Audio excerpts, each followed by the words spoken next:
Hello everyone, আমি just স্কিনটা prep করে নিয়ে বসেছি একটা get ready with me shoot করবো বলে। আর গেস হোয়াট, আমি মার্সের থেকে এই পার্সেলটা রিসিভ করলাম। জাস্ট চলো দেখে নিই এর মধ্যে কি কি আছে। পার্সেলটা আমি কিছুদিন আগে অর্ডার করেছিলাম, তো পার্সেলটা আসার জন্য আমি খুব ওয়েট করেছিলাম। ফার্স্টেই রয়েছে মার্সের হাই কভারেজ ফাউন্ডেশনটা, তারপরে রয়েছে মার্সের এই গ্রিপ প্রাইমারটা। এটা ইউজ করার জন্য সত্যিই আমি খুব এক্সাইটেড, কারণ আমি এত ভিডিও দেখেছি এটার। তারপরে রয়েছে মার্সের এই লিকুইড ব্লাশটা, এটার শেড রয়েছে 02।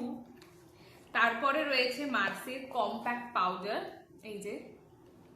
দেন রয়েছে মার্সের এখন রিসেন্ট ভাইরাল প্রোডাক্ট, যেটা হচ্ছে মার্সের মুজ লিপস্টিক, আর এটার শেড রয়েছে 09। আর তারপরে যেটা সব থেকে ইন্টারেস্টিং সেটা রয়েছে মার্সের এই সিটি প্যারাডাইস প্যালেটটা। এটা আমি কলকাতাটা নিয়েছি। আমি খুব এক্সাইটেড এগুলো ইউজ করার জন্য। তো চলো আজকের গেট রেডি উইথ মি ভিডিওটা এই মার্সের প্রোডাক্টগুলো দিয়েই হবে।